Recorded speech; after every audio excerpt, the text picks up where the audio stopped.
and gentlemen, let us all welcome the President of the Republic of the Philippines, President Rodrigo Roa Duterte.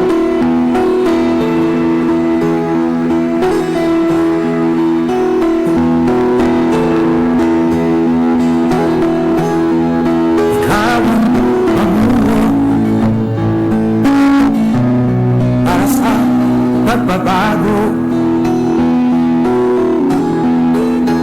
sawa na ang bayan ko sa magnanakaw na tao.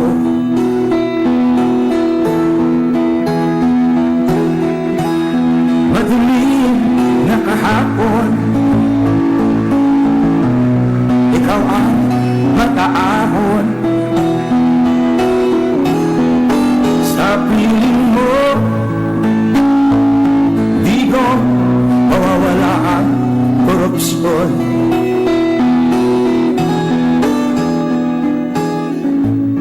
Tayo na, Pilipinas. Thank you so much. Let us all be seated.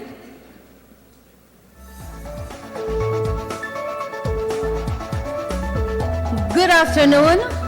Welcome to the concluding ceremony of the 42nd Philippine Business Conference and Expo.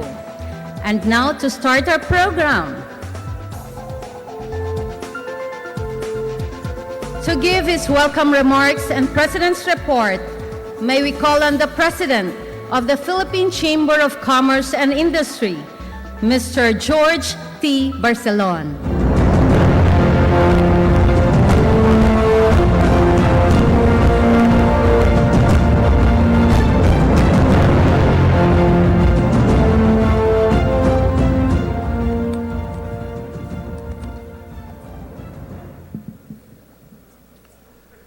President Rodrigo Roa Duterte, distinguished cabinet secretaries and officials of the Duterte administration, eminent guests from the diplomatic corps, fellow PCCI board members and officers, and the colleagues in the chamber movement, partners from business, academia, and civil society. Ladies and gentlemen, good evening. Welcome to the concluding plenary of the 42nd Philippine Business Conference and Exposition. The past 2 days has shown that the PBC has truly evolved throughout these years, reflecting our distinctive pasts and strategically preparing us to face future challenges head-on. This year's theme, Giant Step 2016 and beyond, dares us to take on an even more active role in shaping our country's future as we zoom ahead in the increasingly competitive, integrated global economic landscape. Giant Steps 2016 and beyond encompasses the vision of everyone in this room, that of an inclusive economy where people enjoy quality life, of a world-class Philippine business sector where the smallest of the small are woven into the web of sustainable business. Competitiveness, inclusivity, and sustainability. These are key words that underline our theme, Giant Steps and beyond. For our country to be competitive, for the people to truly enjoy the gains of an expanding economy, we have to engage not only the few, but the many. For economy to achieve an inclusive and sustainable growth, we must institute change that is relevant, comprehensive, and disruptive. We started with our regional consultations with our chamber presidents and regional governors, who many are here, seated all the way back. We continued with our area business conferences, North Luzon, South Luzon, Metro Manila, in the Visayas, and in Mindanao. Proceeded to present the collective recommendations of the business sector at the Sulong Pilipinas that was held in June in Davao, and followed this up in the meetings with key cabinet secretaries and officials, with Transportation Secretary Art Tugade, Energy Secretary Alcusi, Secretary of Finance, Mr. Carlos Dominguez, Secretary of Agriculture, Manny Piñol, and the others. Today we are here, Mr. President, taking off with our giant step and ready to engage the world, driven by your government's vision of progress for all, guided by a roadmap on governance, infrastructure, manufacturing, agriculture, and tourism,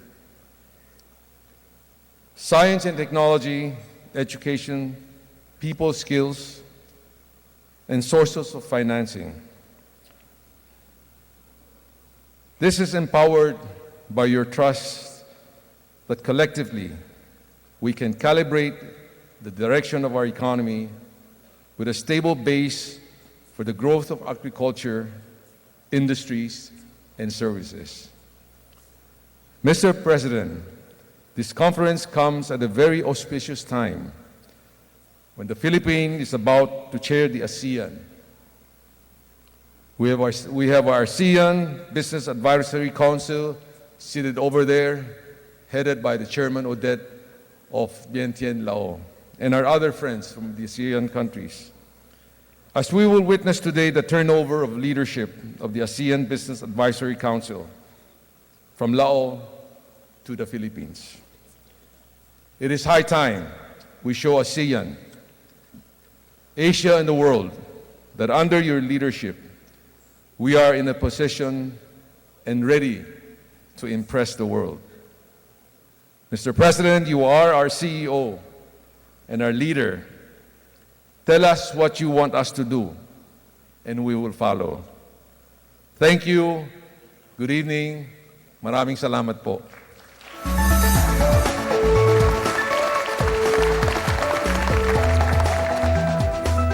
Thank you so much, Mr. Barcelon. The Philippines is next in line for the chairmanship of the ASEAN BAC. It is my honor to invite on stage Mr. Odette Suvanovong, the outgoing chairman of the ASEAN Business Advisory Council, for his turnover of the Philippine ASEAN BAC flag from Laos to the Philippines. May we also call on the incoming chairman, ASEAN BAC Philippines, Mr. Joey Concepcion.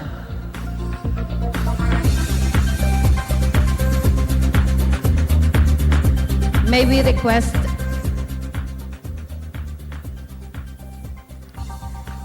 request President Duterte also to witness the turnover?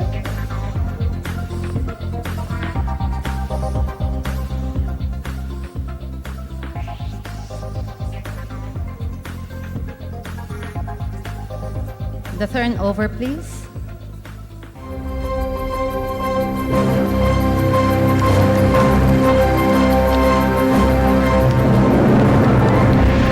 Thank you so much.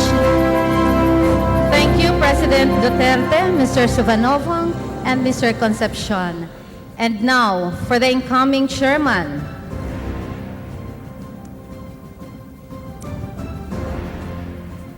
May we call on Mr. Suvanovong for his message.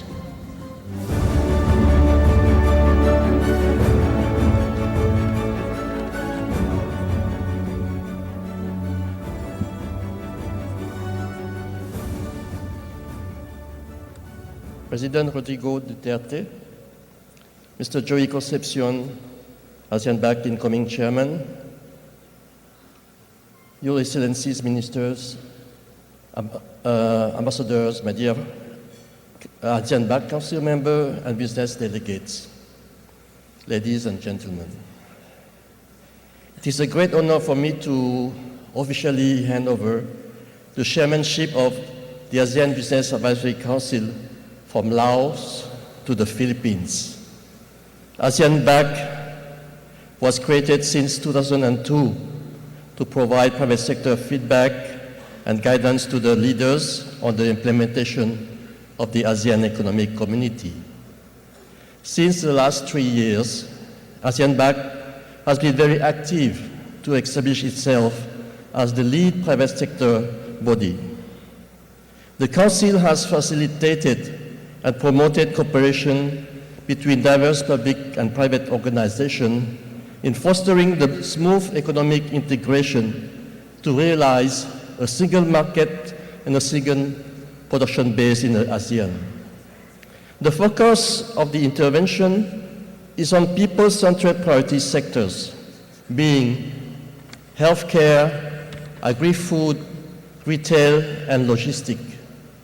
In addition, the Council has been addressing overarching business issues such as the elimination of non-tariff barriers and non-tariff measures, connectivity infrastructure, digital transition, SMEs promotion, women in business, young entrepreneurship, movement of labor, and leveraging the gap of the CLV countries. To address the above deliverables, the Council is reviewing and vetting issues on unfinished policy framework through consultation with the ASEAN Secretariat and has supported the official launch of a number of completed policy framework at the last ASEAN Summit in September 2016. During 2016, under the chairmanship of Laos, ASEAN BAC held 2 consultations with the ASEAN economic ministers, 1 consultation with the ASEAN finance minister and central bank governors, and annual consultation with the ASEAN leaders at the summit in September 2016. The Council also launched a legacy project to enhance business connectivity in the Mekong region and the rest of ASEAN, the Laos Codec project.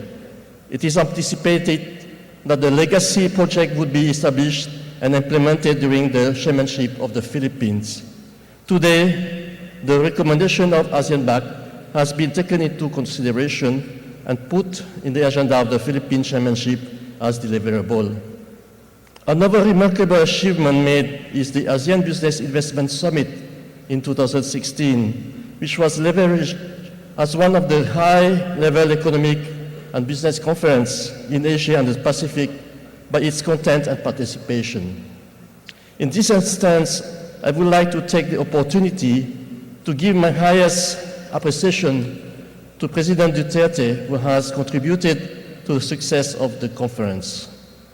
Mr. President, Excellencies, ladies and gentlemen, time has come now to hand over the chairmanship to the Philippines, and I am confident that Mr. Joey Concepcion, with the support from the Philippine Chamber of Commerce and Industry, from the Philippine Captain of Industry and Philippine businesses, and from the Philippine government, will strongly lead ASEAN business toward the development framework defined by the EC Blueprint 2025. To this word, I wish you good success in 2017 chairmanship of ASEAN BAC. Thank you very much.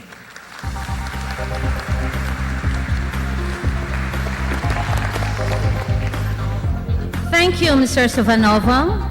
And now, the incoming chairman, ASEAN BAC Philippines, Mr. Joey Concepcion, for his acceptance remarks.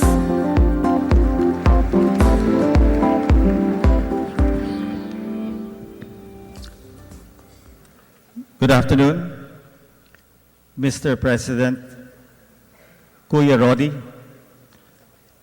fellow ASEAN BAC Council members. May I ask you to stand up, all Council members, and be recognized. These are the 10 countries represented. And of course,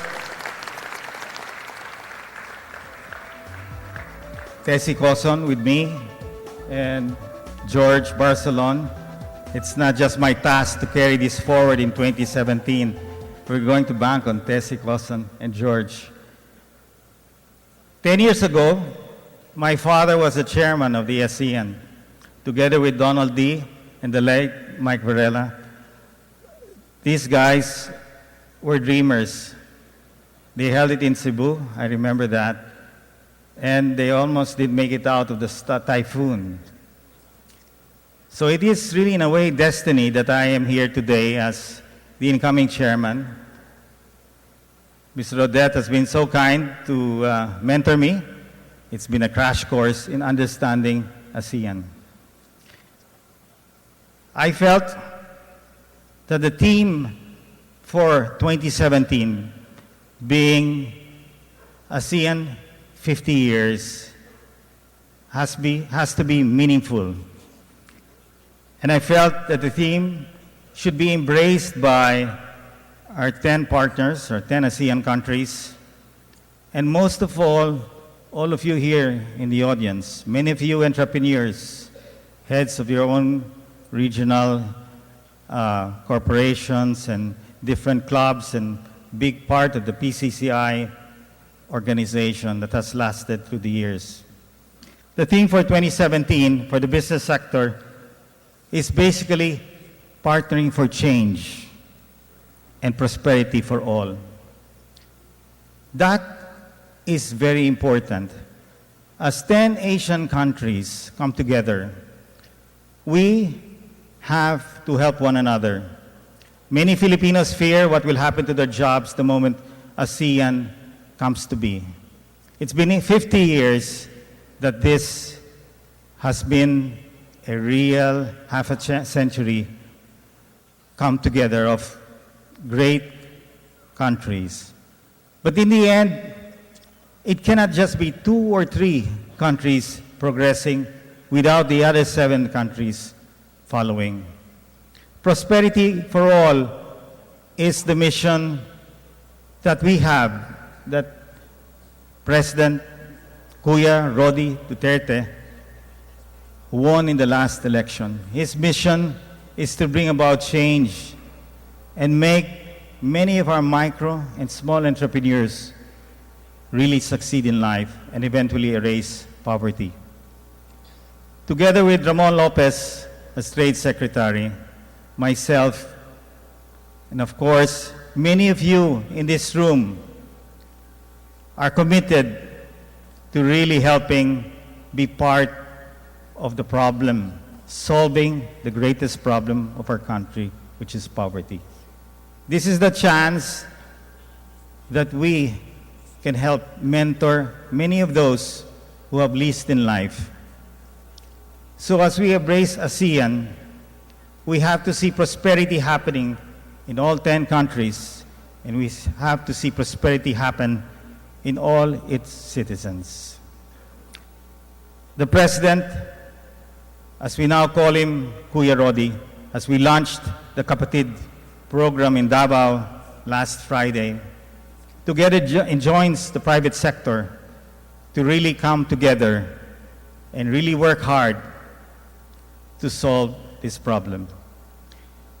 So I thank all of you for participating in many of our Mentor Me programs together with the Secretary of Trade, a program that we have launched in the last 2 months. There are over 1,000 people here today. We definitely need you all as mentors, mentoring those micro and small entrepreneurs to one day be able to sit in this room with you one day, which in the end will bring about the change that Kuya Rodi has been looking for. Let me share this video with you, which we took in Davao. Thank you.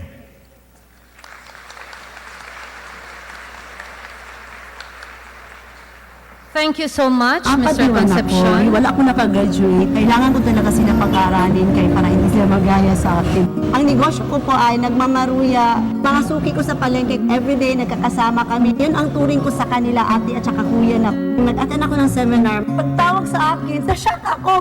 Kuya Rodi will be our champion, the big brother of all kapatids. Imelda Basilan, How many years have you been? 15 years. 15. Yeah. Kinakain mo siguro yung imamuya.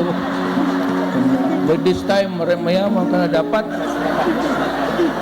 Anak ka magluto sa Daplislan. You cook, Yeah. delikado man ko.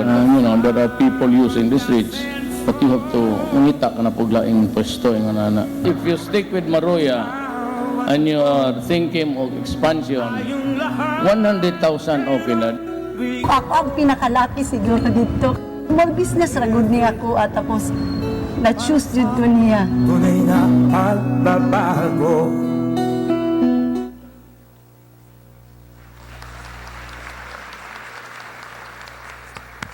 Thank you so much for that wonderful video presentation. To outline for us the 42nd PBC resolutions, may we call on the PBC and Expo Chairman, Angelito Lito Colonna.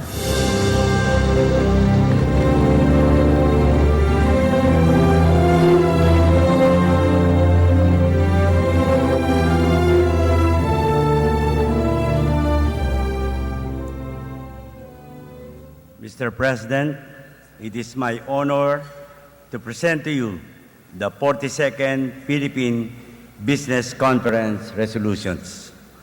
These resolutions are a product of PCCI consultation with our national network of businessmen from 107 local chambers all over the country, 130 industry associations, 30 bilateral trade councils, 1,500 direct members, friends and allies from the joint foreign chambers and PCCI standing committees. We have specifically crafted these policy recommendations with the aim of making our local industries truly competitive. They encompass strategic recommendations that are expected to strategically position Philippine industries and enterprises to seize the ASEAN market, gain a foothold in the global market, and capture investments coming into the region. With the handing of these resolutions, we hope that the government will truly see the need of the business sector to be able to attain breakthroughs in competitiveness. Also, this turnover of resolutions signify our fervent desire to be a partner for change of the government. Thank you and mabuhay po kayo.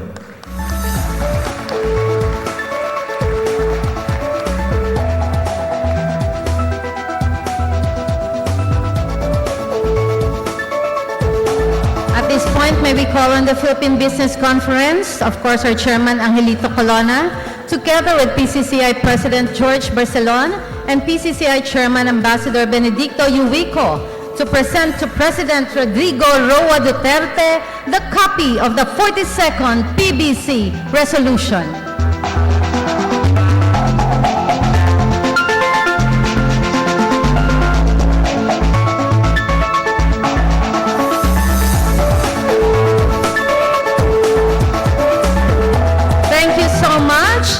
Thank you so much, President Rodrigo Roa Duterte. Please be seated.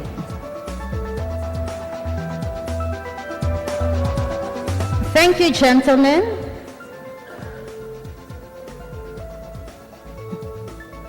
And now, please be seated, please. And now, we would like to invite President Rodrigo Roa Duterte for the induction of the officers and directors of the Philippine Silk Road International Chamber of Commerce on stage, please.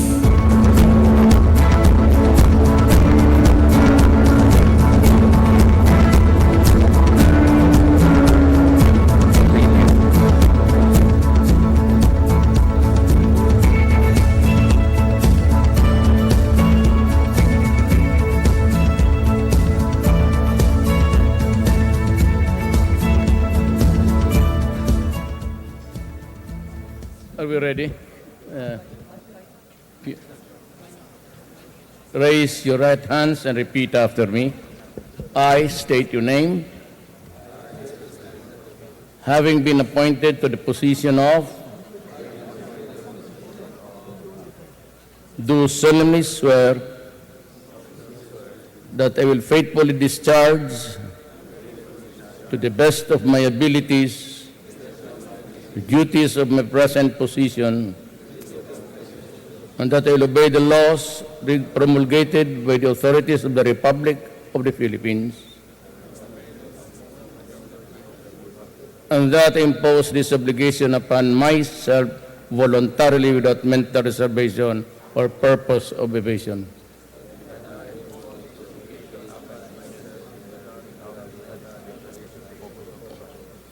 So help me God. Mabuhay kayong lahat.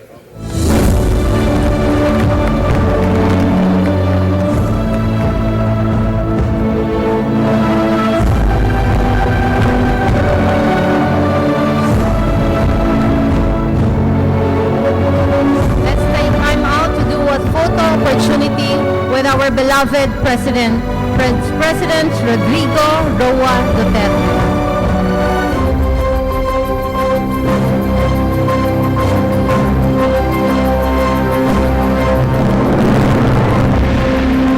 Congratulations, inductees. Please have the opportunity with our President.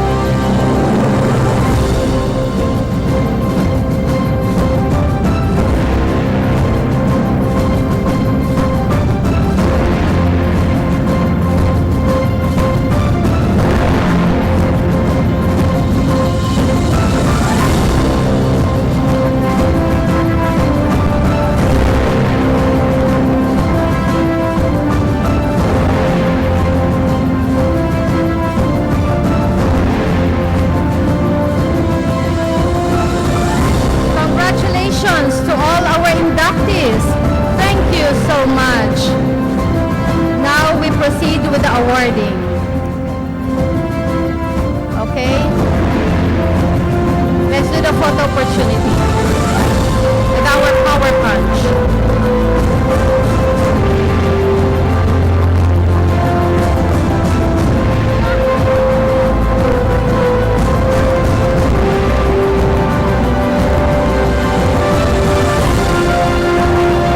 Congratulations, awardees and inductees.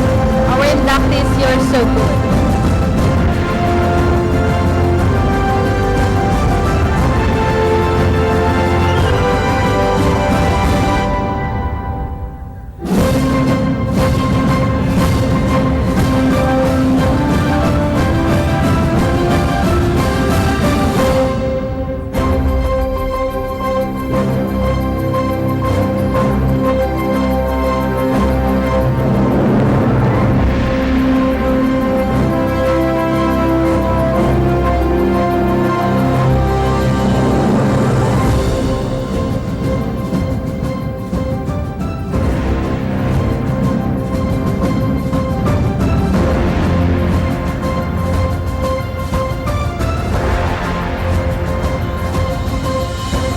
Thank you so much, President Rodrigo Roa Duterte. To all our inductees, congratulations. Let's start now by honoring the man whose efforts made the 41st Philippine Business Conference and Expo a resounding success.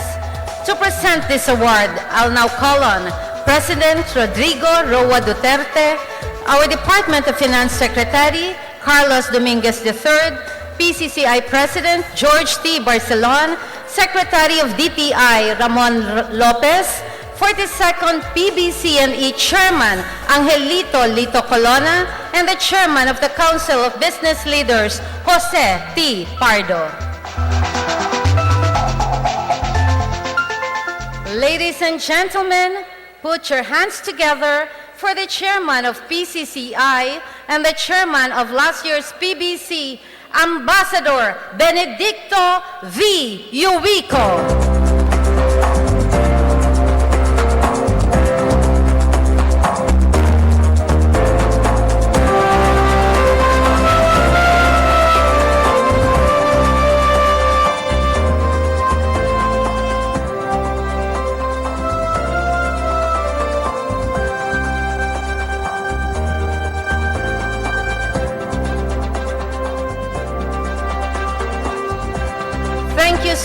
much and congratulations, Ambassador Yuiko. Thank you so much, Mr. Pardo.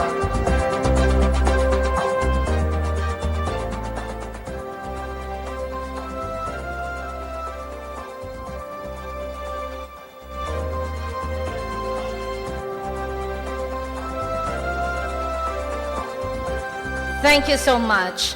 And now it's time for us to give recognition to our peers in business, starting with the International Chamber of Commerce, Philippines Global Excellence Award.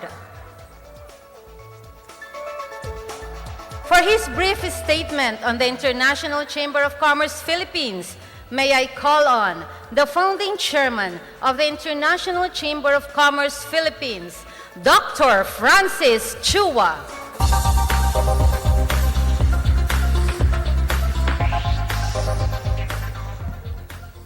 Mr. President, I know you don't like to be called President. You don't like to be called His Excellency. So allow me to call you the Savior of our nation.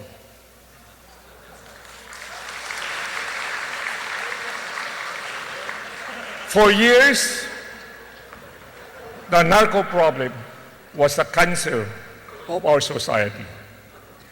The country was disintegrating until you took over the leadership. Now our country is beginning to provide a safer and more secure environment for our people and for the investors. The Philippine Chamber of Commerce and Industry, under the able leadership of our President George Barcelon, believes that now is the time to bring our country to the international map of global business community. Indeed, we have set up the International Chamber of Commerce of the Philippines as our link to international businessmen. The ICCP issues Certificate of Origins. This increases the worldwide awareness of the high-quality Filipino products. We advocate free trade agreement, ensuring that export gain easier access to the global market. We even push for ratification of the Istanbul Convention, where one of the trade facilitation measures, the ATA Carnet, can potentially build the Philippines into becoming an international exhibit center like Hong Kong and Singapore. We are also using the vast networks of the International Chamber of Commerce to make businessmen around the world understand that under the leadership of President Duterte, a country is rising from the ashes of a narco state. It is not about the lives lived short. It is about the lives destroyed by the drug menace that we believe our president is doing right. Our president believes in human rights and is protecting the rights of the Filipino people. In so doing, he needs to stop drug addicts who violate the rights of law-abiding citizens. This is the message that the ICC Philippines is bringing to the international business world. In your presence, Mr. President, we are taking this opportunity to bestow awards to outstanding Filipino businessmen whose contribution, proper growth, development, competition. Joining us is Mr. Philip Sukarski of ICC, who flew all the way from Paris to add prestige to this award. We understand that you'll be visiting China next week to bring home more investment in infrastructure projects, business, and tourism opportunities to support your China initiative. President George Barcelon have instructed us to establish the Sea Road Chamber. This is to dovetail the zeroth initiative of President Xi Jinping of China. The Zero Chamber will again explain to businessmen in China and along the zero countries that the president in the country makes sure that this is a country ruled by laws, that our president respects human rights as much as any other world leader, that the criminal or the drug addicts who violated the rights of the majority should be stopped. This is necessary to guarantee the majority's right will be respected and protected. To fight evil, there is always a price to pay. Yes, our president is putting his life, his honor, and his presidency at risk, so he can save our nation from turning into another narco state. For all this, we have to thank you, sir. The Filipinos in a generation to come will always remember you as a savior of the Filipinos. You are the lakilang ama. You are the patriot. Maraming, maraming salamat po.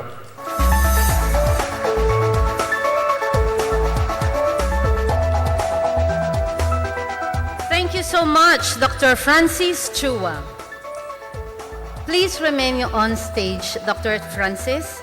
To present this award, I'd like to once again invite our very own President, Rodrigo Roa Duterte, Secretary Dominguez, Mr. Barcelon, Ambassador Yuwico, Secretary Ramon Lopez, and of course, the PBC Chairman, Mr. Lito Colonna. Together with the COO of the International Chamber of Commerce, Mr. Philip Kukarchi, the Director General of ICC Philippines, Mr. Jesus Varela, and the Chairman of the PBC Awards Committee, Mr. Sami Lim, and Chuso.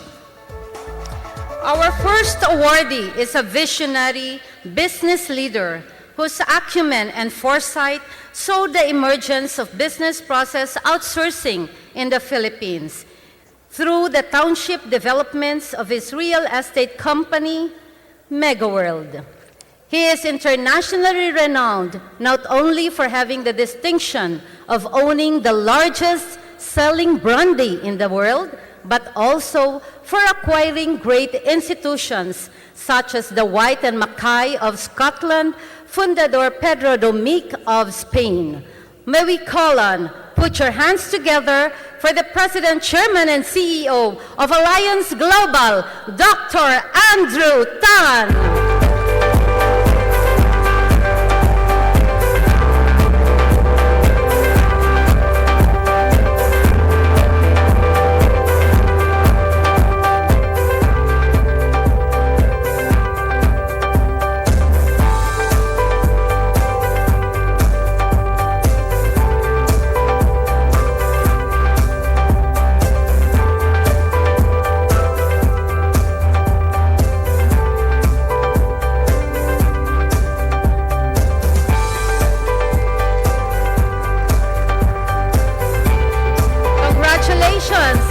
Dr. Andrew Tan.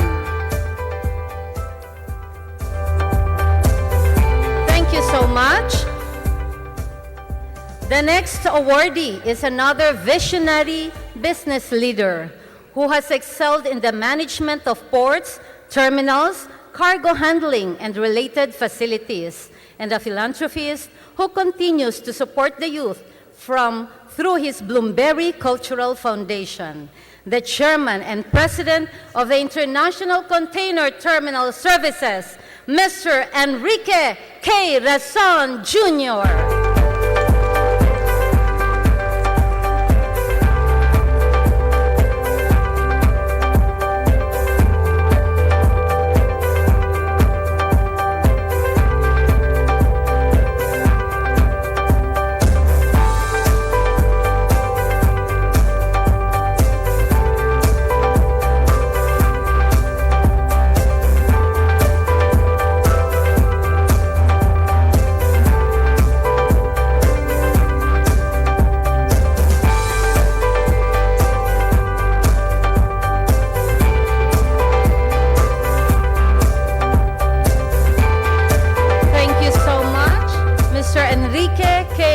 Quezon Jr.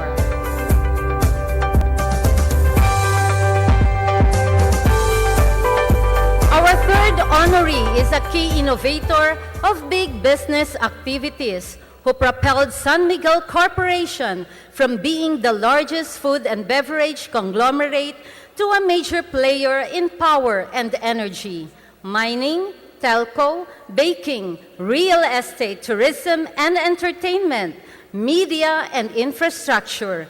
He is also an esteemed philanthropist. I'm talking about the president of San Miguel Corporation, Ramon S. Ang. To receive the award on his behalf is his son, COO of Eagle Cement, Mr. Paul Ang.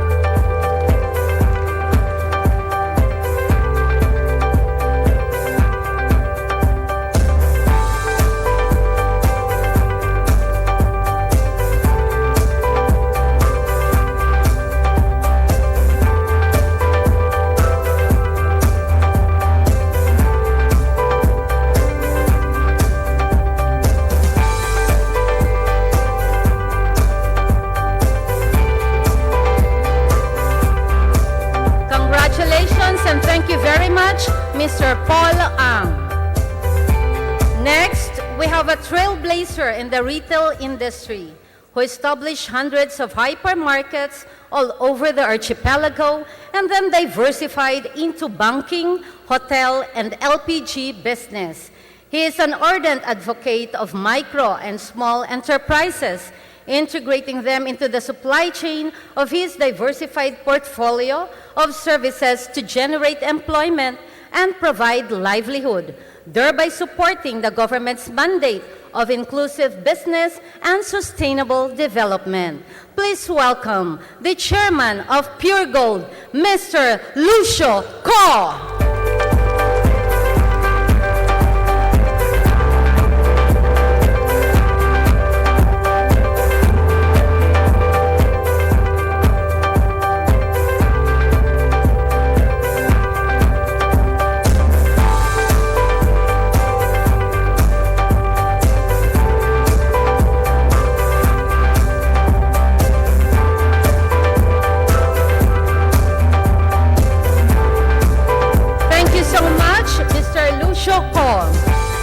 The last ICC Philippines Global Excellence Awardee is a consummate champion of talent and new ideas who nurtured aspiring entrepreneurs to reach potential and contribute to nation building.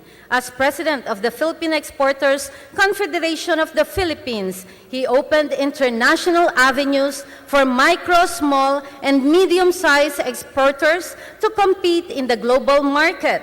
A warm hand for the president of Phil Export, Mr. Serge Ortiz Luis Jr.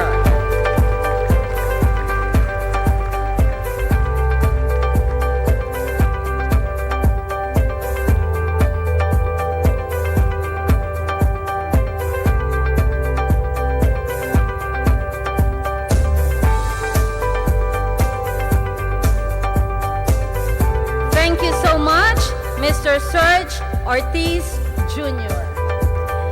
Thank you, Dr. Chua, Mr. Kucharski, Mr. Varela. You may now take your seats. As for the other gentlemen, please remain on stage for the next set of awards.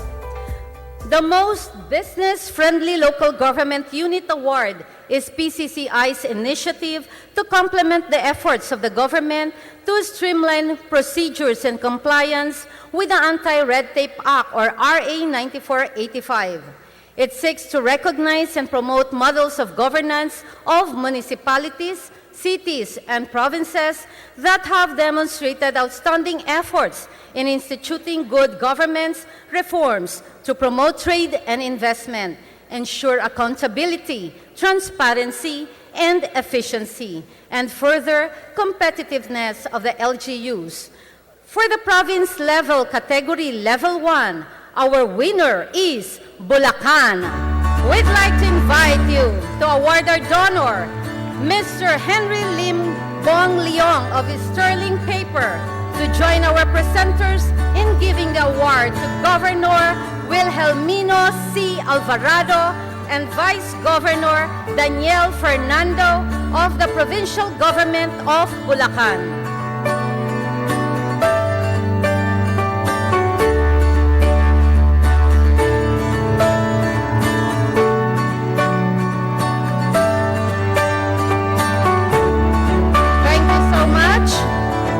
For the city category level 1, our winner is Quezon City.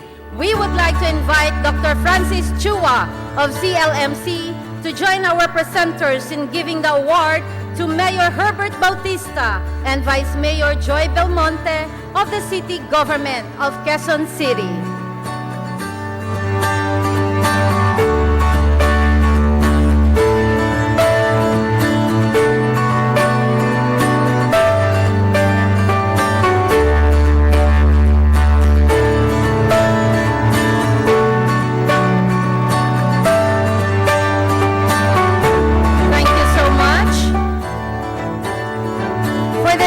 Category Level 2, our winner is San Fernando, Pampanga.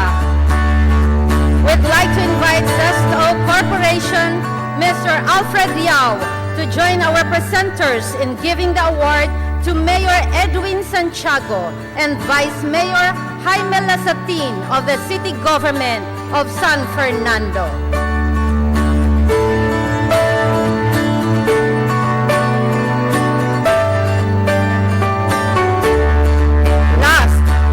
City category level 3, our winner is now a Hall of Famer for having won the same award thrice in the last 5 years, Lawag City. We'd like to invite Dr. Alfonso C.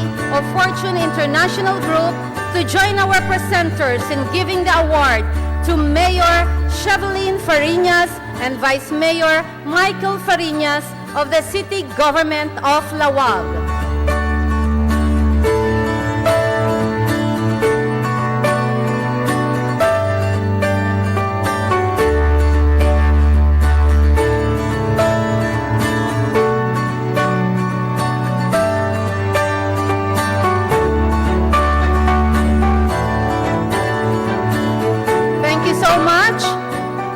Municipal Category Level 1, our winner is Calibo Aklan.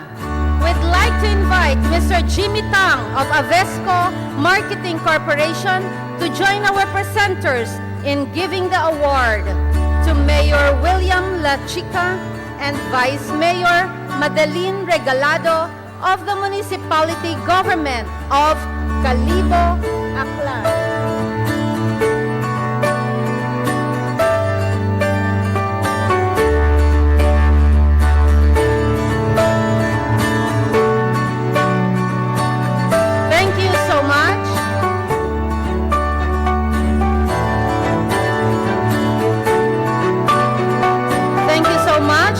Fariñas and Vice Mayor Fariñas.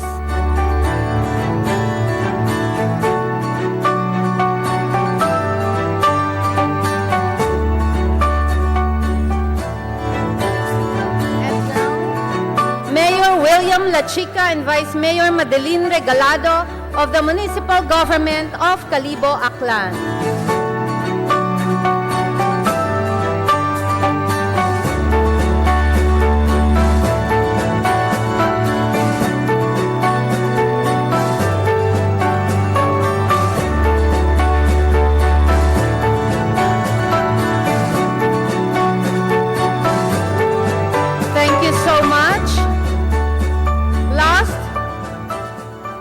For the Municipal Category Level 2, our winner is Concepcion Iloilo.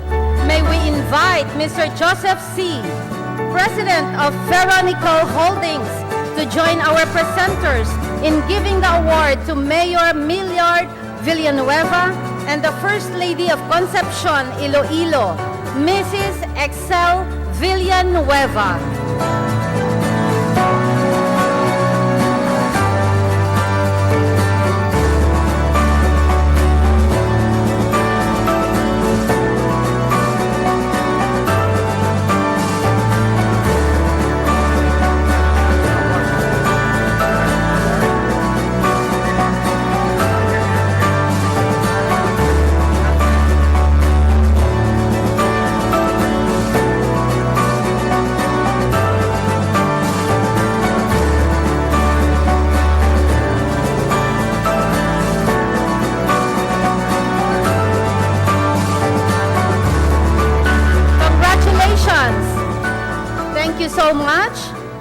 Congratulations to all our awardees. To our presenters, please remain on stage for the last batch of awards, the Most Outstanding Chamber Awards, or MOCA. Here, we recognize a local chamber whose leadership and dynamism contributed to the business growth and development of the community. It serves through its active involvement in advocacy to provide a suitable environment for the growth and expansion of commerce and industry, and implementation of programs, holding of activities, and rendering services for its members to promote trade and investments. For the most outstanding young chamber, province-based, we have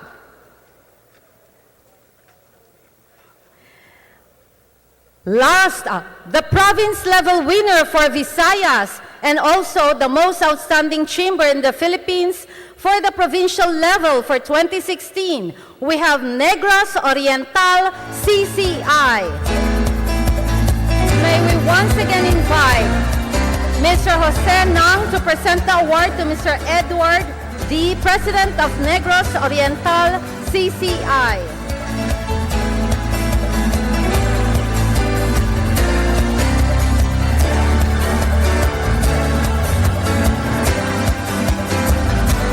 Thank you so much.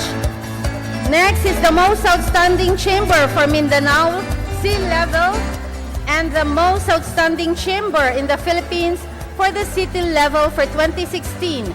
We have Davao City CCI. Mr. Tony Uy, please join us again as we present this award to Mr. Bonifacio Tan, President of Davao City CCI.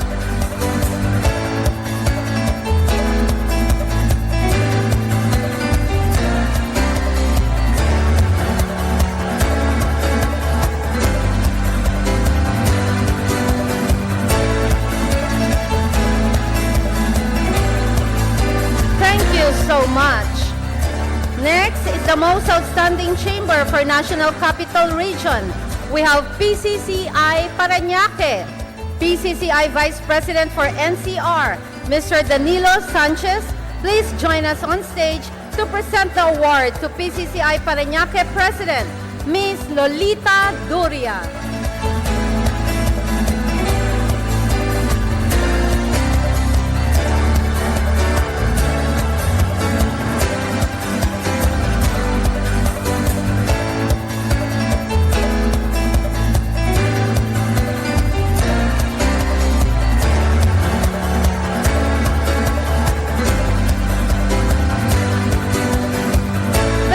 So much.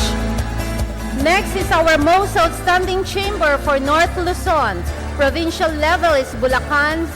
May we invite Engineer Alfonso T. Lau, PCCI Vice President for North Luzon, to present the award to Ms. Gregoria Simbulan, President of Bulacan CCI.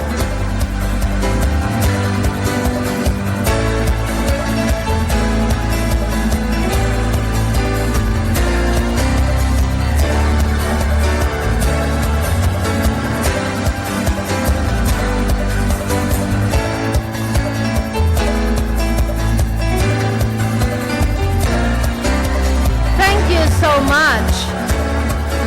Mr. Lau, please remain on stage as we give the award for Most Outstanding Chamber Award for North Luzon City level to Metro Angeles CCI. Receiving the award is the President of Metro Angeles CCI, Mr. Arsenio Valdez.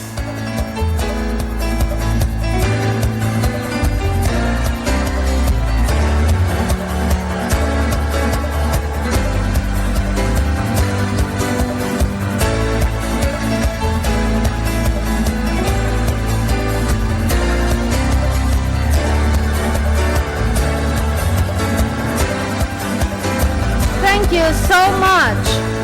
Next is the most outstanding chamber for Visayas City Level, Mandaue CCI. May we request Mr. Jose Nang, Vice President of BCCI Visayas, to join our presenters on stage in giving the award to Mr. Glenn Anthony Soco, President of Mandaue.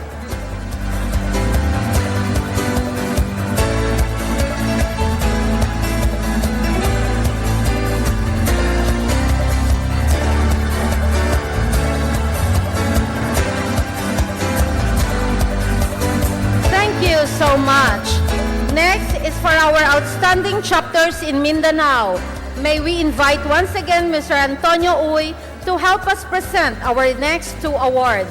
Let's start with province-based level 1. We have Surigao CCI. Receiving the award is Ms. Concepcion Pacquiao, President of Surigao CCI.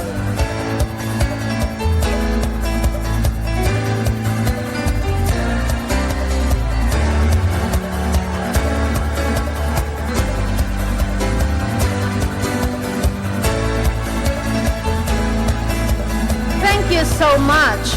And for the city level 2, our winner is Bisilig CCI. Receiving the award is Mr. Ferdinand Vergara, President of Bisilig CCI.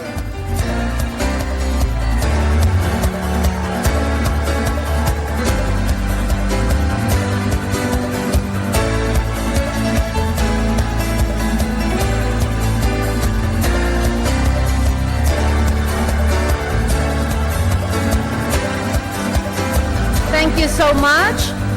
For the most outstanding young chamber province-based, we have Dinagat Province CCI. To present the award, please join us on stage, Mr. Antonio Uy, PCCI Vice President for Mindanao. And to receive the award, we have Dinagat Province CCI President, Mr. Lionel Rojo.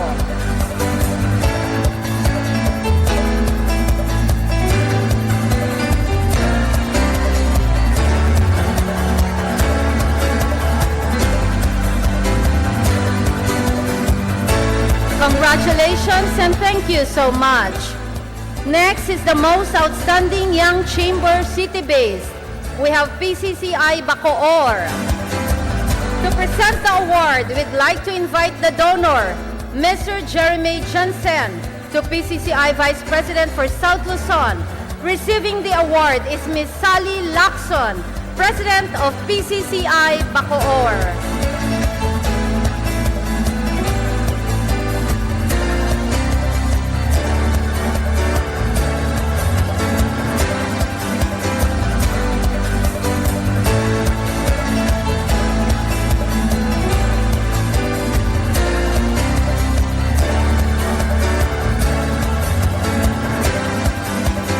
Congratulations to all our awardees.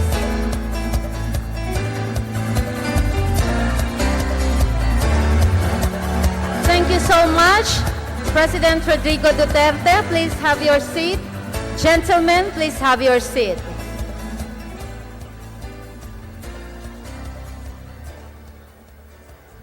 To introduce our guests of honor, I'd like to call on Secretary Carlos G. Domingos III of the Department of Finance.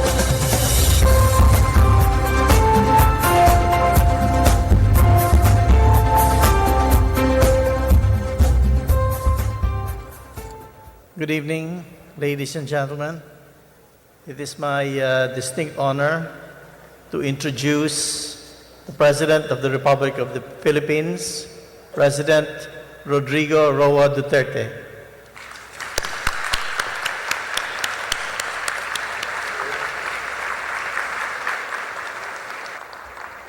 Kindly sit down. Salamat po. Secretary Carlos Dominguez III, Secretary Ramon Lopez, members of the Diplomatic Corps, Mr. George Barcelon, Mr. Angelito Colonna, Ambassador Benedicto Yuico, Mr. Jose Maria Concepcion, participants of the 42nd Philippine Business Conference and Expo concluding ceremony. My fellow workers in government, my beloved countrymen, I do not prepare speeches. I would rather just go ahead with the environment. But from the judging of the crowd, apart from the campaign days, this is the biggest crowd so far that I have addressed. And what is really very pleasing is that all of you have money.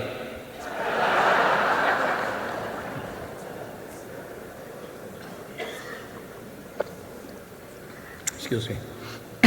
I am not into the big league.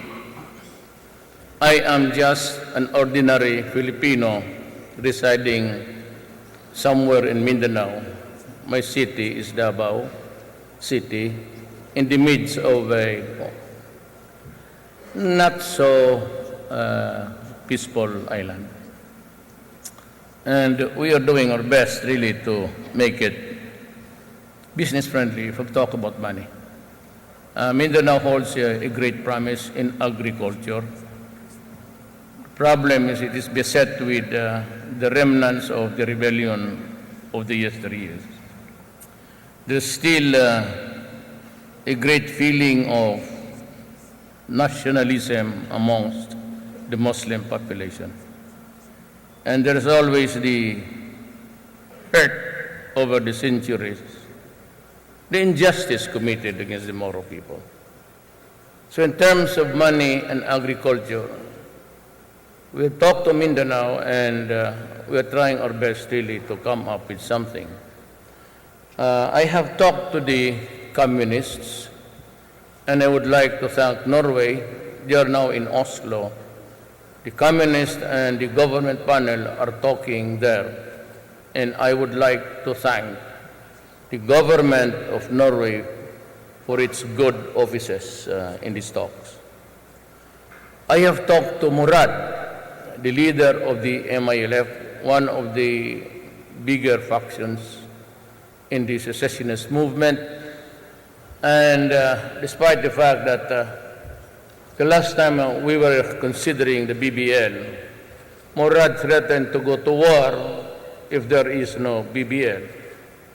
By the grace of God, we were able to talk to him and said that you might want to postpone the rebellion, the war, because there is still enough time for us to talk about peace. And so with Nor Miswari of the MNLF, practically this is really the picture of what is in Mindanao and the rest of the country. I expect a successful talks with the Communist Party.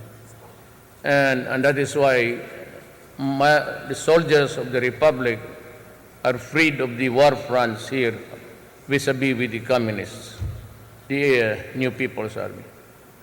So I was able to move my troops to Mindanao, and that resulted really in a firefight until now, and also the reason why there was that blast in Davao City.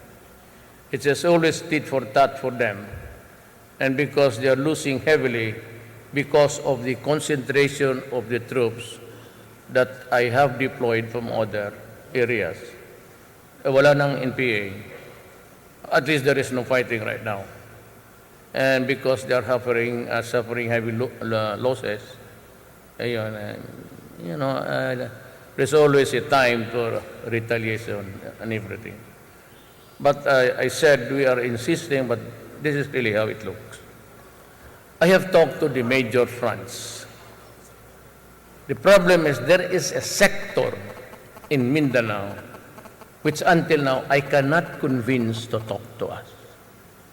Why? They are the scholars, and scholars do not carry guns. There are a lot of them, and in some places in Mindanao, plenty. We cannot do anything punitive for the simple reason that they are into the religious activity. And in this country, freedom of religion to practice one is always sacred. It's embedded in the Constitution, and it goes for all religions. Now, there are a lot of them called the tabliks, and they're very good, and they're straightforward. And nothing is wrong with that if you trace history. They would be something like the Knights of Columbus for the Catholic Church. So ito yun sila, they go around preaching. and for the reason that they are preaching really what is historical and true is something which is hard to overcome. In 1521, when Magellan landed somewhere in Leyte, bringing with him imperialism, the flag of Spain, the religion, plus the cannons and the gunpowders. So they were able to conquer almost half the Visayas because it's a separate, it's not a contiguous thing. It's separated by islands up to Luzon. So, but that is history. For us, it's history. But the problem is, they had a good look at Mindanao. Ever since maybe God created the planet, it has all been situated below the typhoon belt. So everyone until now, pati tayo, all from us, look at Mindanao with a great promise for agriculture. And we can plant and grow, and we can harvest aplenty, were it not for the wherewithals, the dynamics going on. And so we can only find a peaceful compromise. I think that would have solved a great deal of our problems about food sufficiency and even the promise of export. I'm glad. I'd like to thank China for opening its doors again to the pineapple and the banana industry. Salamat po. Now,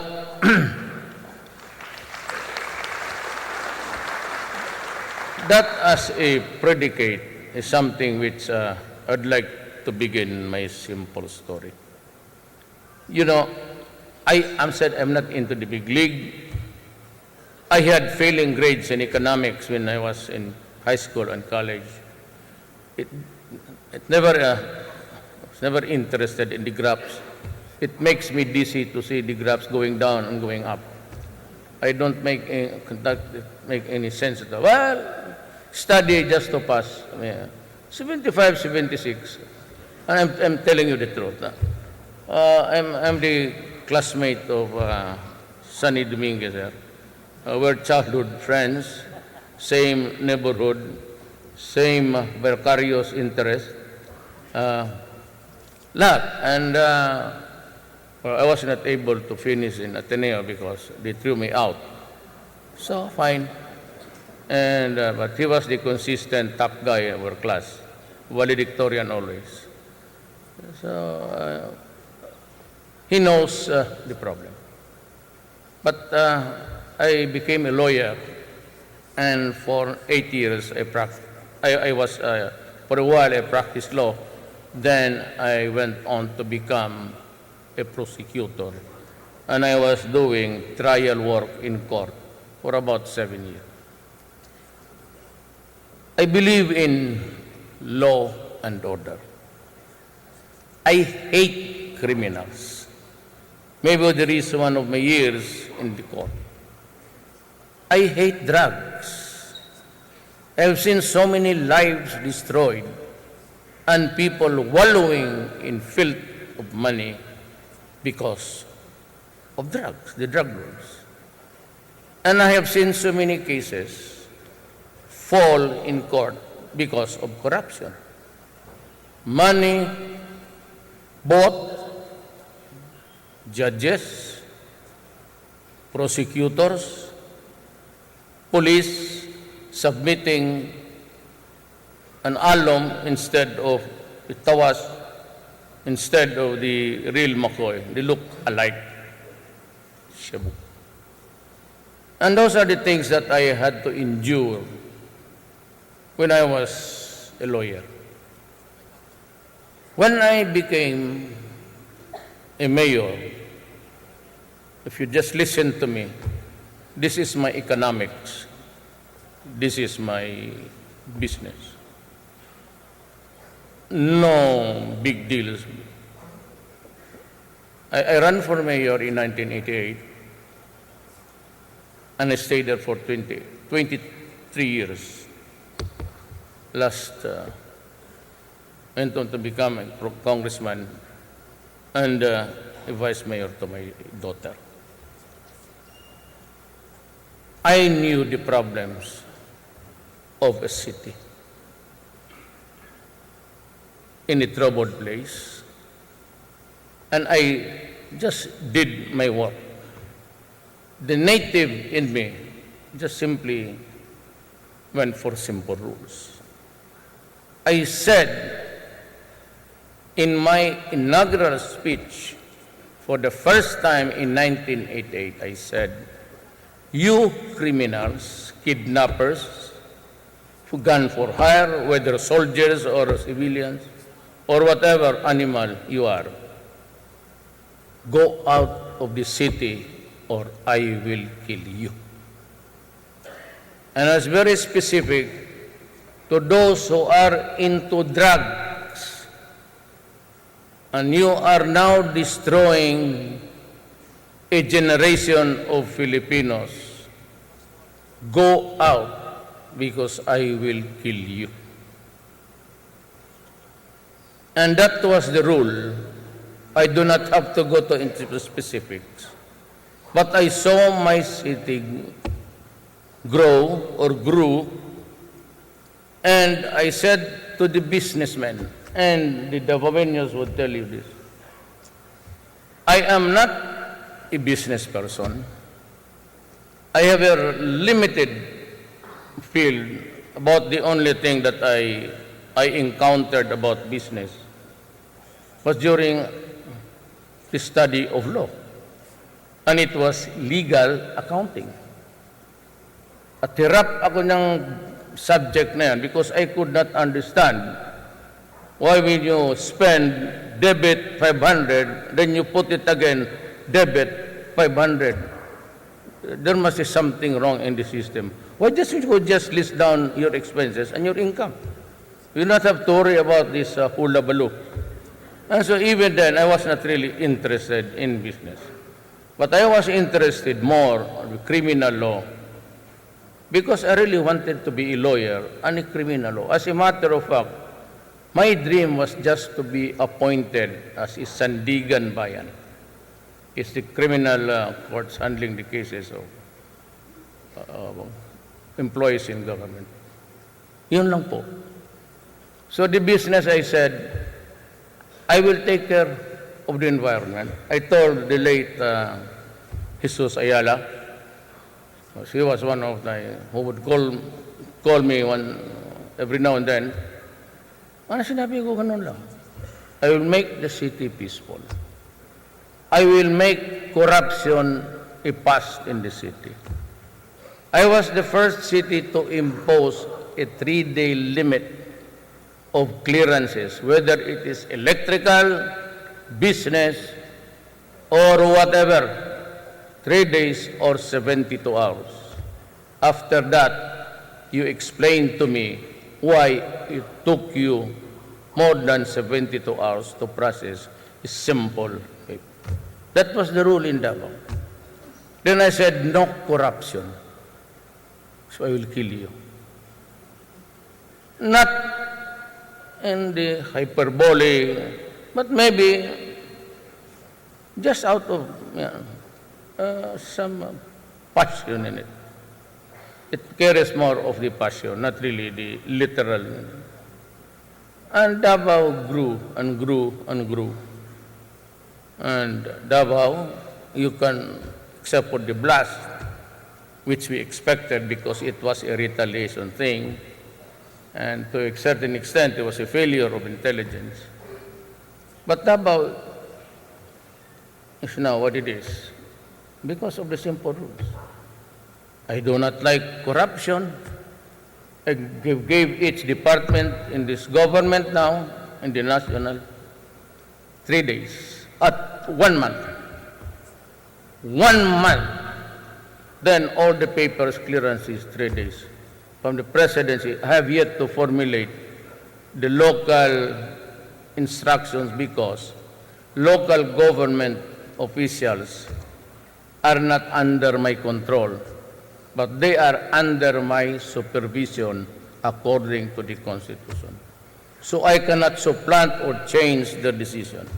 But I can, put them in place by just requiring the many days. Considering the nuances of local governance, maybe I'd place them something like 4, 5 days, 1 week. Tapos na. At dito naman sa national, 1 month. And I said I assembled men who are known to me. The BIR, Billy Dulay, mas may companion sa dormitoryo noon, sa YMCA. He was occupying a room and his roommate was Secretary Beliok. They were then students they were studying at Ateneo. Yasay and me were roommates. Yasay was studying at Padre Faura, but he was missing for quite a time because he is a fugitive. He was a criminal. But during the time of Marcos, he was being hunted, so he was able to escape to somewhere. But we occupied the same room. So there's 4 of us and plenty others. Now, if I may just go to the side bit. Sabi kasi nila, why is this Duterte? He is appointing lahat ng cabinet. The cabinet members are all always kainuman, drinking partners, and kaibigan, and kakilala. But I'd like to tell you, I do not drink. I do not smoke. I do not womanize. I live a holy life. But I'll drink to that.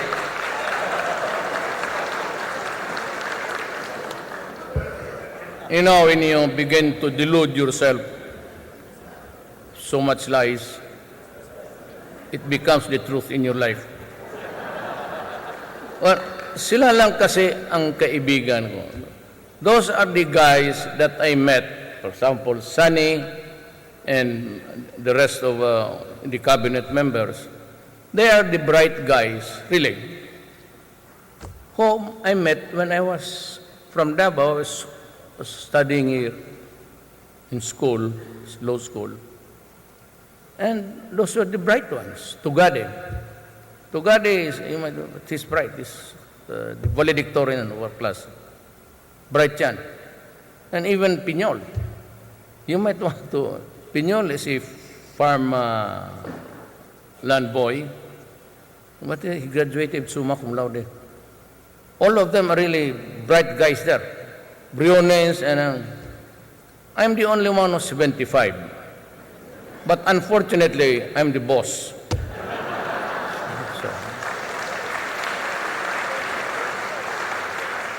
So that's like this. I cannot engage you in so many theories about economics and all. I must be very frank with you. I have a very limited dimension about economics. Though if I could be good if I put myself into it. I mean, if I were to read economic books right now, I just don't have the time. I can improve my dialogue with you, but I do not have the time. And so what I will say is that in this government, there will be no corruption. In this government,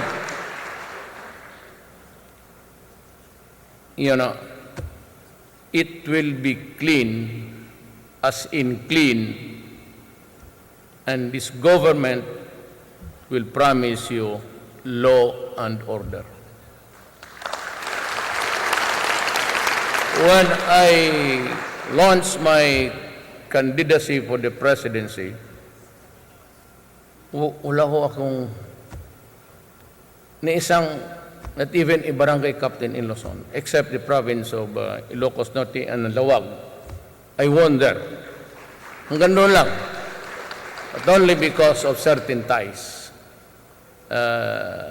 It will be a long story, but the tie that binds. Parang ganon. In the Visayas, how many provinces? 72. Not a single governor or congressman. In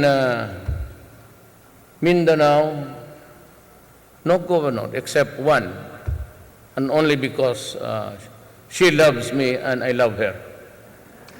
That's the parang equation. Who is she? You'll have to find out who she is.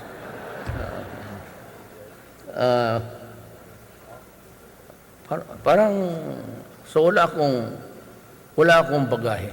I have no baggage no debts to repay. Well, except Sunny Dominguez, I just learned that he mortgaged his hotel, Marco Polo. But I hope you recover on time.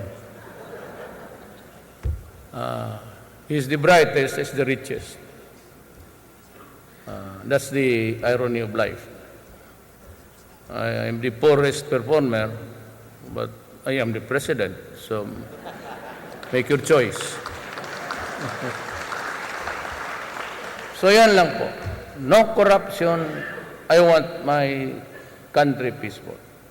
I want my country like Davao, where you can go around, eat durian at 2, 3 o'clock in the morning and nothing happens. I just want people courteous. Have you noticed Davao? If I always tell them, I do not want you smirking or snorting. Behave. I have the best police force. There's no checkpoint they're asking for money. I don't allow it. I simply would say, yeah, do what is right. You know what is right, just do it. You know what is wrong, so avoid it. Ganun lang yan eh.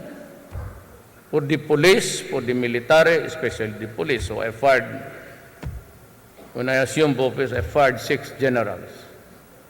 Yun ang hindi naintindihan ng Pilipino. At ng human rights. Remember at the first volley, there were many killed. Have you not taken into consideration that there were some military and police officers, generals at that, involved in the trade? Have you not really considered the cleansing, the purging process they had to do to save their necks? And at that time, there was already mention about me because I was very open. When I said, do not destroy my country. I repeated the mantra of Davao. Alam ninyo, do not do it because I will really kill you. And I said, do not do drugs, lalo na. The succeeding firefights, I must admit, was between the police and the criminals. But it was never the thing of the government at the outset, yung patayan. You wrap around plastics all over the body. Why would the police do that? Why would you waste your time? Well, simply shoot him in the head once and that's it. Well, because that's for a form of torture. We do not do it. I will not also allow it. Torture is very odious to me. If you want to kill the guy, fire a single shot. Make your choice, head or heart. And maybe if you still are mad at him, his balls, then tama na. Leave it that way. Hindi amin nyo, hindi amin. So yung succeeding, ang problema, they themselves are also, when you create intrigues, this guy, I would say just raid him, but release him, but tell him that it was this guy who, squealed on him. So you have to create, you have to be innovative. Let them kill first among themselves. And you go there into the arena to deliver the coup de grace. But we're still at it. Now, again, I would repeat, I will not allow my country to be destroyed. I will not allow my country to be, the next generation to be compromised. Baski yan ang gawin ko. And I will not allow corruption to destroy my government. Took me several months to campaign. You just don't throw away the political stock that I have built for myself. Tapos sisirain mo. Magpatayan tayo. Really. Do not destroy me. Because if you have no business except to make money, get out of government. Lahat yan. Without exception. Droga, it will continue. It will continue until the last drug lord and the last pusher is out of the streets. That is all. Killings, there will be killings. They choose to fight it out. This is a very simple instruction to the police and the military. Go out and hunt for them, arrest them, announce your authority if there is time. But if there is no time, then you have to ask him to surrender. Because if he does something overt, which you think will kill you as a peace officer, then kill the idiot. No problem with that with me. And that has been the order. And I said that I will kill you if you do drugs in this country. I will do it. And I don't give a shit. I will do it. If you destroy the next generation or compromise their future, I will do it. Period. United Nations, in the boundary of Texas and Mexico, New Mexico, and Mexico itself, in the drug war, 60,000 have already died. Me, I have 4 million drug addicts. When I was in Laos, I asked President Widodo, how many of your countrymen are into it? He estimates about 4 million. Then President Widodo asked me, how about you? I counted only the PDEA findings 2 years ago by General Santiago when he was the head of PDEA. He said to us, I was still mayor, there are now about 3 million addicts in this country. 3 years. And ang akin, my numbers, I ignored the findings and the surrenderies that you saw on TV by the hundreds of thousands. I did not include it in my statement. I said, oh, maybe 3 million. But after our talk, I was about to sleep, and I was playing the numbers. Indonesia is a very big country. 2 great islands and 1 small, or 3. It has 240 million people in it. Then I was thinking of my country.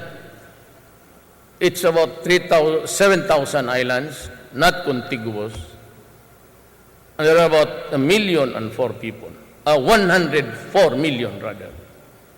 100 million and 4. And I have, if I include now the guys that you saw on TV surrendering to the police, seeking treatment, it would equal also to 4 million. Tabla kami ni Widodo. So we're even a small nation and a big nation. So said, I have to do something about it. Right at the start. If that is the only achievement that I can make for my country, let me repeat my pledge. In this fight of corruption, drugs, criminality, I put at stake on the table my life, my honor, and the presidency itself. Never mind about impeachment. I don't give. I will not die if I do not complete the 6 years. You know what? I said, I want the presidency. Sans the money. All of you are witnesses. A little money given by some friends. Then the machinery was almost. PDP is now a great party. But at that time, it was moribund. It was only a party of Senator Pimentel and his son, the Senate President. But I won, and I said, there are 3 things which I kept on hammering. Attorney Lambino is here. He was with us all the time.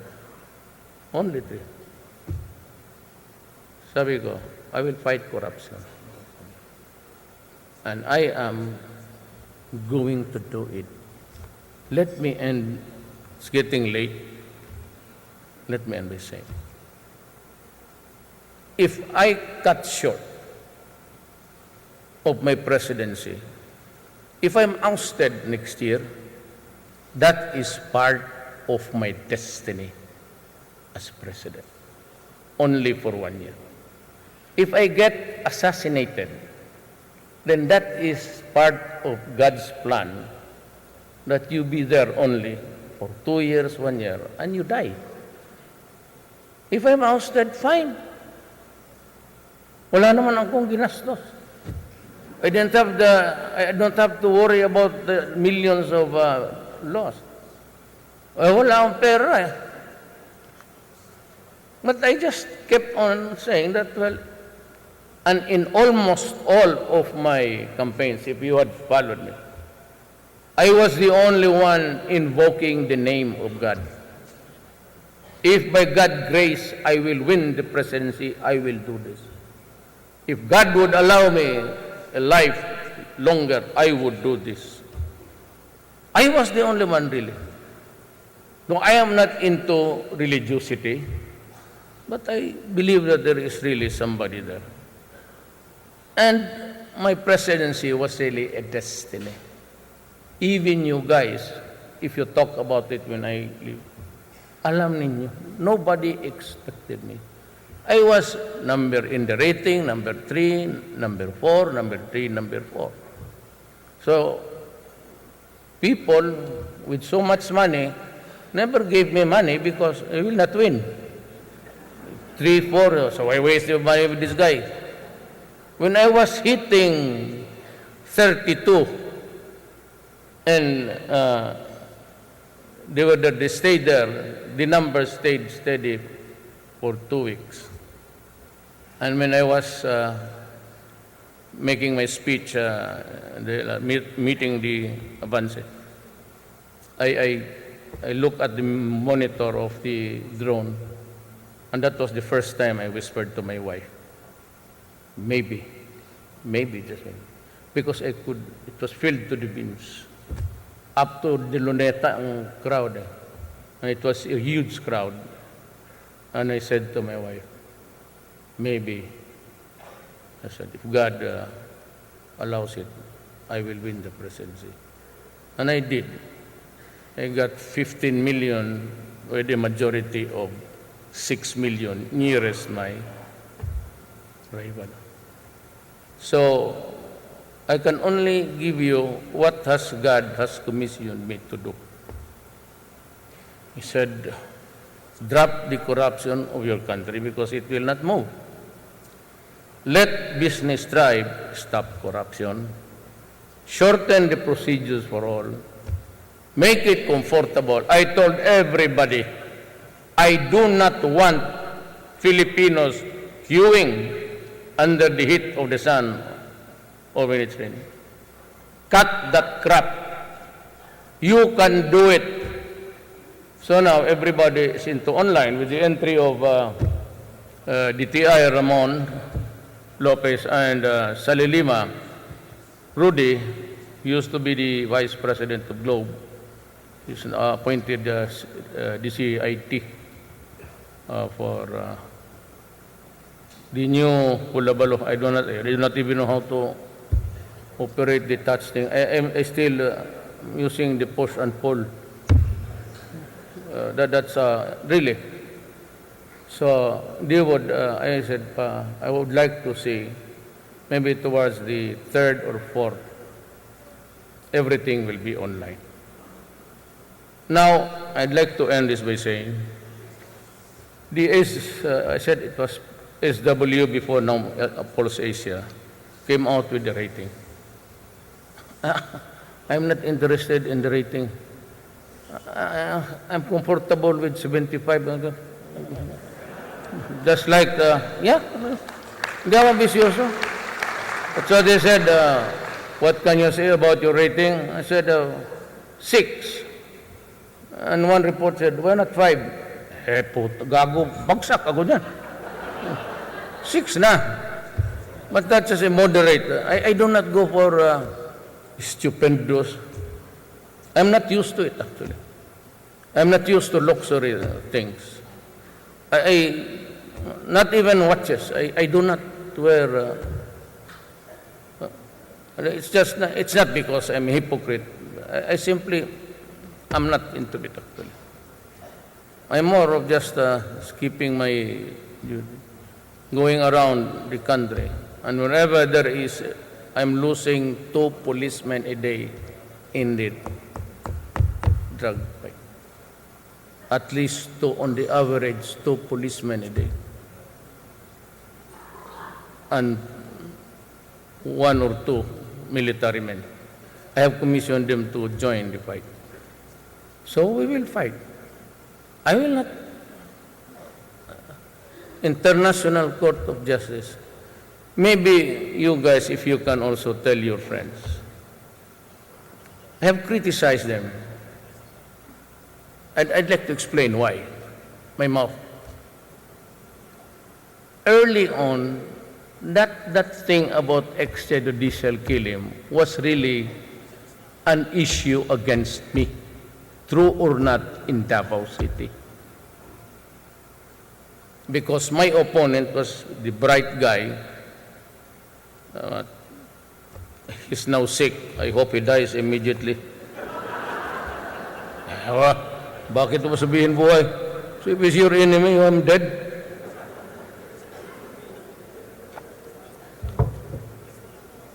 It was, Sunny is there to tell you the truth. Consistently, I have not lost an election, by the way. Since 1988, tuloy-tuloy na ho yun hanggang the presidency. Now, I'm not lost an election, but I've been very consistent in and the attacks made on you. Remember, if you care to go to revisit the campaign days, that issue of extrajudicial killing was not an issue against me. It became an issue and a garbage when some senators, for money, I don't have to mention the names, when I was hitting the ratings very high, then they began to unleash, to jettison that garbage there. So, but it was not really an issue. It was only when I was. So I think that it was the same issue that was being used now by the NGOs and the country officer maybe of the Human Rights Commission, and a president and a State Department lady and the EU. Ganito yan eh. This is how it developed. They use now election, until now they're using it against me. Some of them may be true, some or not. But I was trying to explain that I said there is no crime at all committed by me when I say I will kill all the criminals. It is not a crime to threaten criminals with death. That's the reason why they would go and say we'd go to war because you are behaving this way. There is no law in the Philippines which says, I have to go to jail because I said you threatened the next generation and the speaker would kill you. I was trying to explain all of these things, the nuances of the law, the dynamics, but nobody was listening until now. So, what is my best defense as a lawyer? I insult people. So when I began to say, shit, goddamn, so everybody was looking at me. Ngayon, you are now listening to me, but only to hear bad words. Oh, I'll give you more. Blah, blah, blah, blah. Ngayon, puro complaint na sila.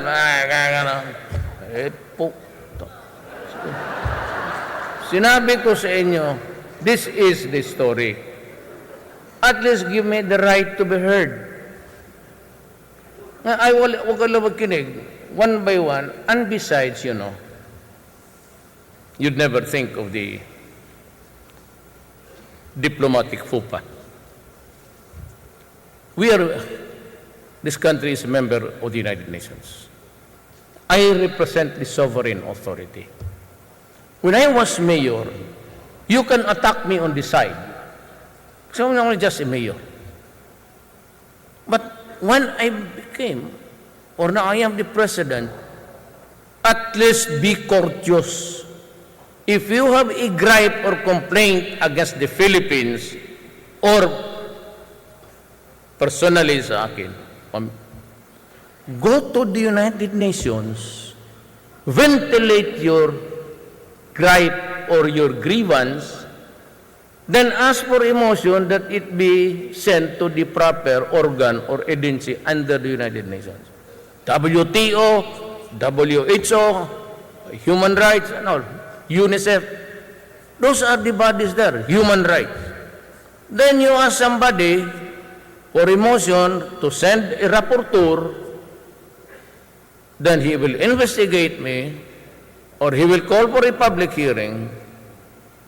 Then I respond, and you make a report, then that is the time that you put to task a sovereign nation.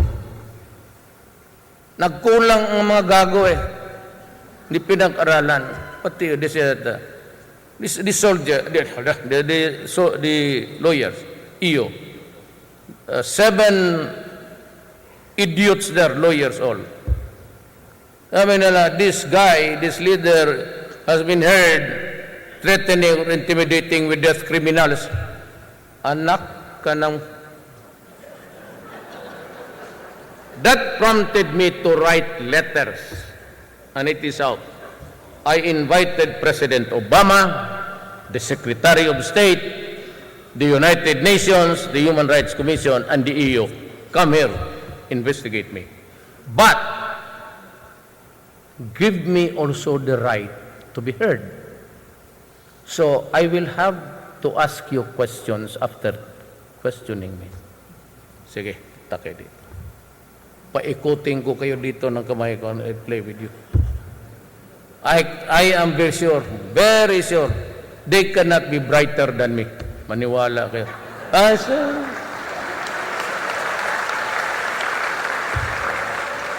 Paikutin kita.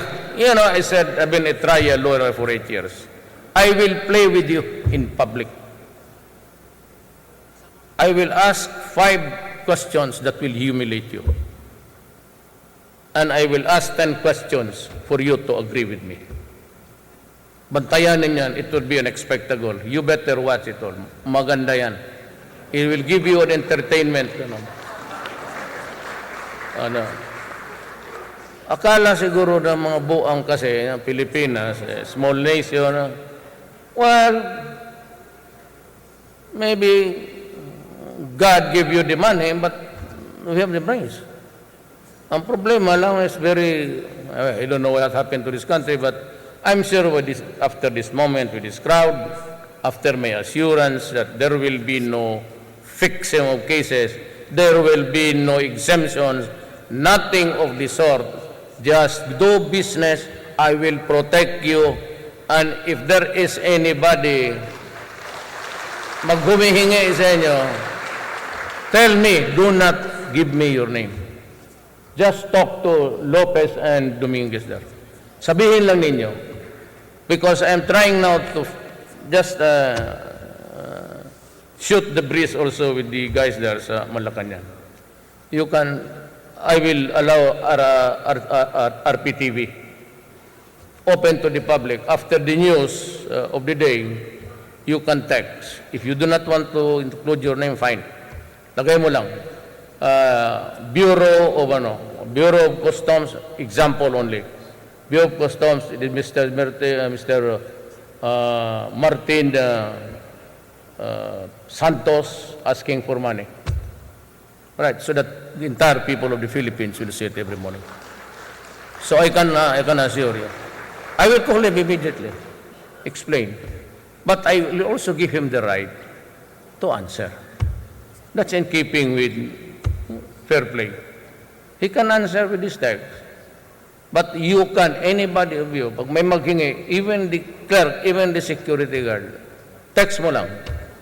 Sabi mo lang, Mayor, dyan sa custom, may naghingi. Then I will. I have prepared a special bullet for him. And a special rifle.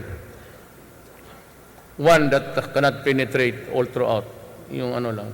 Enough for him to suffer. Barilin natin ang mga... Salamat po.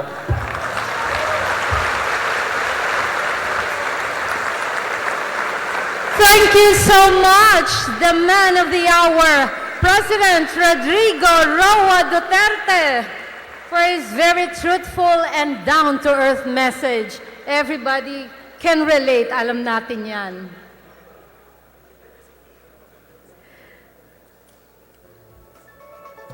May we call on now the ASEAN Business Advisory Council to please come on stage for the photo opportunity with our very own President. Next, please be ready, the Philippine Business Conference awardees for the next batch. ASEAN BAC, please on stage. Thank you so much.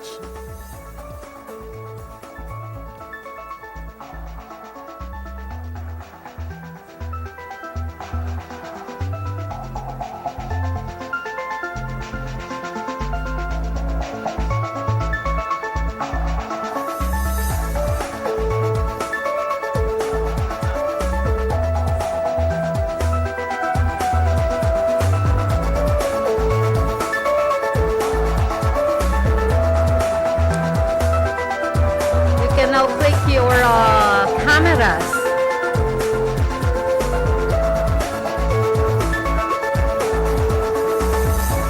For the Philippine Business Conference awardees, can you please line up on the left side so that you will have your photo opportunity with our very own President.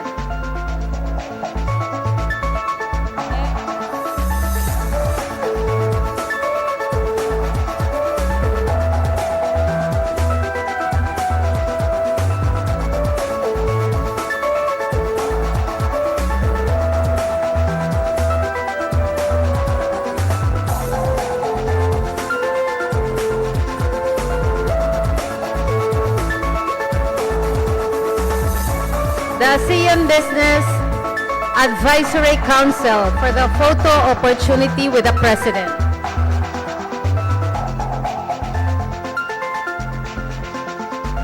Thank you so much. Now may we have the Philippine Business Conference awardees. Please line on the left side of the stage, please. The very known Power Punch.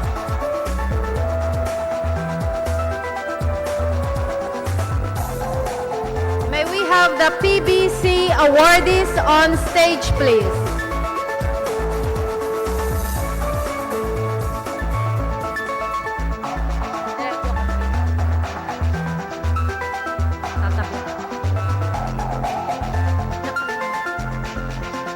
The Philippine Business Conference awardees, please on the left side of the stage.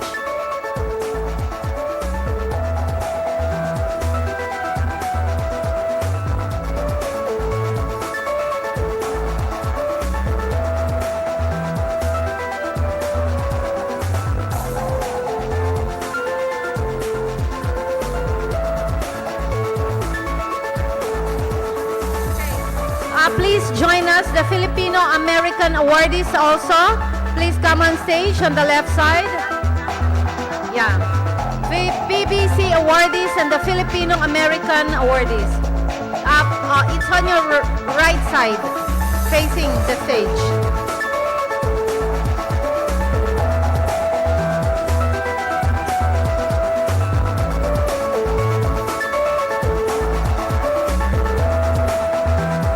Philippine Business Conference awardees and the Filipino-American delegates, please come on stage.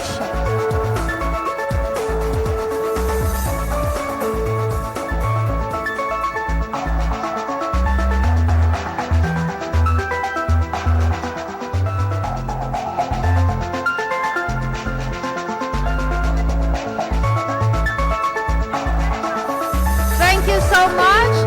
It was a very successful 42nd PBC Conference and Expo. Congratulations to all of you delegates. Congratulations PBC Chairman Angelito Lito Colonna. Congratulations and thank you very much to our President Rodrigo Roa Duterte. To all our awardees, congratulations.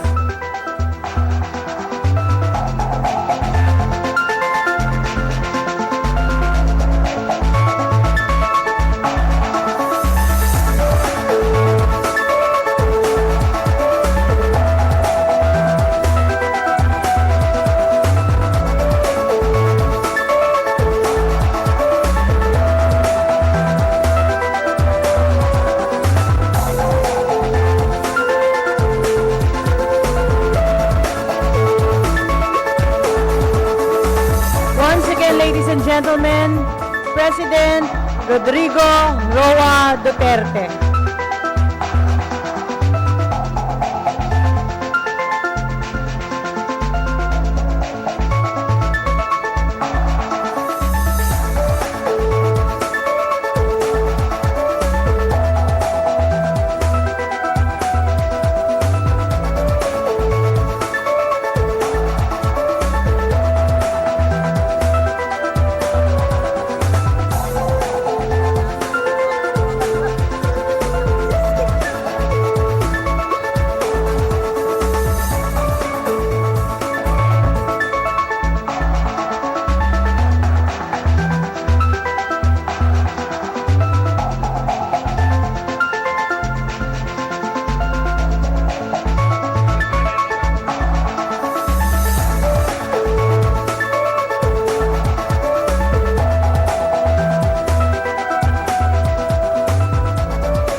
At this point, we would like to thank our very own President Rodrigo Duterte for gracing the 42nd Philippine Business Conference and Expo.